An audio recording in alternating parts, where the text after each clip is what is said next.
تو میں یار درد دل سے یہ پوچھنا چاہتا ہوں آپ تمام لوگوں سے کہ جب دولہا شادی حال میں داخل ہوتا ہے یا کسی گھر میں جب اس کی آمد ہوتی ہے، جب اس کا ویلکم کیا جاتا ہے، تو کیا اس کے ساتھ بزرگ ہوتے ہیں، اس کے ساتھ آئے ہوتے ہیں؟ یقیناً سارے نوجوان ہوتے ہیں، اور جو لڑکیاں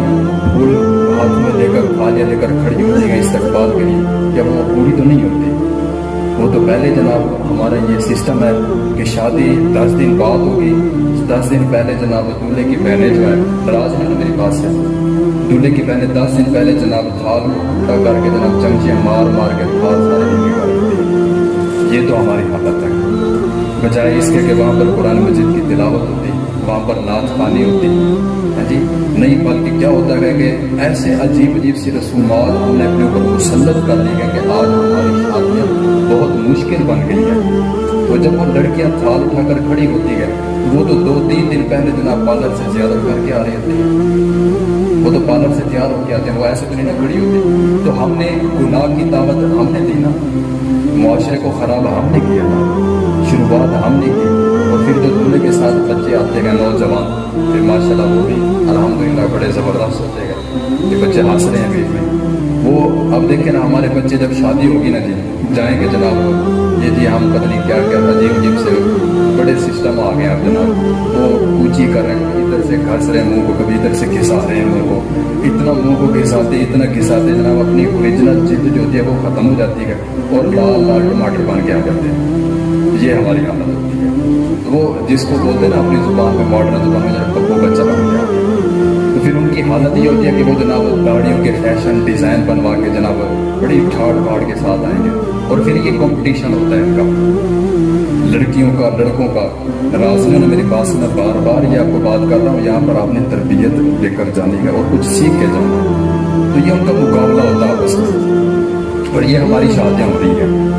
شادی کن کی ہے، مقابلے کن کے ہو رہے ہیں، اور جناب وہاں پر پتہ نہیں ایک رشتے میں کتنے کتنے رشتے جڑ جاتے ہیں۔ یہ تو مسلمانوں کی حالت رہ گئی۔ جب ہماری شادی جو سنت کے مطابق ہونا چاہیے تو یہ تو سنت تھی، اس کو جب ہم سنت کے مطابق نہیں ادا کریں گے، جب ایک حضور پاک علیہ الصلوۃ والسلام کی سنت کو ادا کرنے کا طریقہ تھا، اگر وہ اس کے مطابق نہیں ہوگی تو پھر ہمارے گھر میں برکت کیسے ہوگی؟ پھر ہم کہتے ہیں جناب لڑکے والے خراب ہیں، پھر ہم کہتے ہیں لڑکی والے خراب ہیں۔ خراب تو وہ نہیں، خراب تو ہم خود ہیں کہ ہم نے شروعات ہی ایسے کی ہے کہ ہماری شروعات ہی بڑے غلط طریقے سے ہے،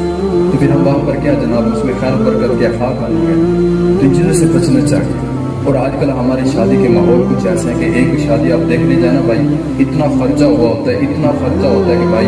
اگر اس کو آپ تقسیم کریں نا ایک ہلکی پھلکی سی شادی جو سنت کے مطابق، میرے اندازے سے تقریباً 30 سے 40 شادیاں ہو سکتی ہیں۔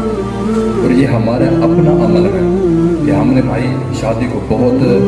مشکل کر دیا ہے، شادیاں بہت مہنگی ہو گئی ہیں اور گناہ عام ہو گیا ہے۔ تو یہ گناہ بھی تو ہم نے شروع کیا ہے، سنت کے مطابق شادی کریں۔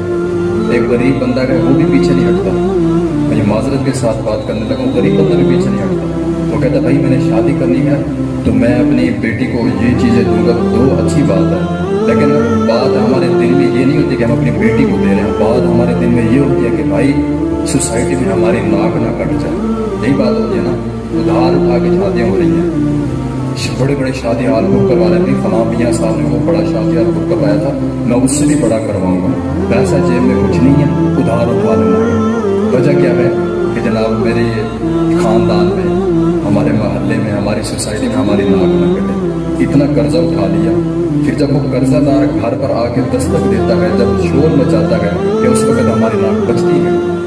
اس وقت ہماری ناک نہیں کٹتی، کٹ تو گئی ہے، قرضہ تو ہم نے لے لیا، پھر شادی کے اس میں خاک، اس میں جناب مزہ آنا یا اس میں برکت خاک آنی ہے، بچے کی طرف سے جناب 2-3 لاکھ 10-10 لاکھ قرضہ اٹھا کے شادیاں ہو رہی ہیں۔ شادی کے 15 دن نہیں گزرے ابھی جناب ان کے ازدواجی زندگی صحیح طریقے سے شروع نہیں ہوتی، قرض دار چڑھ جاتے ہیں اوپر کہ یہ ہمارا قرضہ تھا۔ پھر وہ بچہ کیا چیز سنبھالے، وہ گھر سنبھالے، وہ بیوی سنبھالے یا وہ قرض دار سنبھالے۔ تو اگر شروع سے ہی ہمارا ماحول اچھا ہو، اگر شروع سے ہی ہم نکاح فی المساجد کا اہتمام کریں، مسجد میں نکاح کریں، یہ شادی حال میں کیوں جاتے ہیں؟ پھر اگر آپ شادی حال میں جانا چاہتے تو پھر یہ بات بڑی